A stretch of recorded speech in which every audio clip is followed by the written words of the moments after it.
Jina naitwa George Ali. Sisi ni wawekezaji ambao tunakuja kuwekeza huku, jenge viwanda, lakini hasa hilo tukuta ndo kama hivi barabara. Tuna kama ndani ya miezi kama tumeanza kuja kama ndani ya miezi mitatu hivi, hali ni sasa na sisi tuna magari makubwa, tunatakiwa tuje tulete material huku. Kama hivi mimi ndo nimekuja na gari hapo, nimenasa, niko na bosi wangu.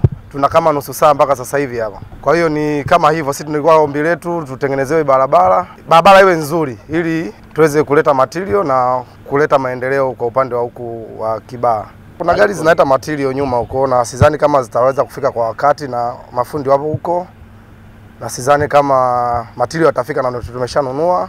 Kuna skenia kama mbili ziko huko nyuma. Sasa kwa hali kama hii sidhani kama inaweza kufika kwa wakati. Anaitwa Goodluck Patrice. Tumekuwa tuna kero nyingi yani kwa muda mrefu kwamba maji kwanza yanakuwa yanapita humu, yanatapakaa, barabara imechimbika kama hivi mnavyoona. Maana na sisi hatupo peke yetu tu Dominic Milling, huku mbele ukienda kuna viwanda vingi, na huku mbele zaidi ukienda kuna kiwanda kikubwa kabisa cha chuma ambacho kimefanya uwekezaji mkubwa kabisa. Wote kwa ujumla eneo hili tunapata kero ya usafirishaji, namna kusafirisha bidhaa zetu na vitu vingine. Sasa wengine unaweza kutoka kwamba mkakwama hata siku nzima mnashindwa kufanya kazi kwa sababu ya barabara. Kwa ujumla tu tunachojaribu kuweza kuomba ni kwamba wadau wa hii barabara, mamlaka ambazo zinahusika ambao ni TARURA, waweze kuja kufika hapa, moja kwa ajili ya kuirekebisha barabara yenyewe, pili kwa ajili ya kuchimba mtaro ambao unaweza kupitisha maji kwenda moja kwa moja mpaka kwenye culvert. Kwa sababu kienda hapo mbele kidogo tu kuna sehemu ambako kuna shimo ambayo tayari lishaandaliwa kwa ajili ya kwenda kumwaga maji. Kwa hiyo tatizo kubwa hapa inatakiwa waweze kuchimbwa mtaro uende moja kwa moja mpaka kwenye culvert, mpaka kwenye ile dampo ambalo maji yanaingia. Kwa hiyo kikubwa sana tunaomba mamlaka ya TARURA waje warekebishe hiyo miundombinu kwa upande wa kwao.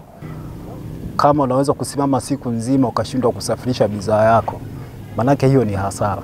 Na ukumbuke kwamba hichi kiwanda au gharama tu ya kiwanda uendeshaji, ukizungumzia tu gharama ya umeme kwa mwezi ambayo tunalipa ni bili kubwa. Sasa unaposimama bila kuzalisha, manake ni hasara kubwa sana.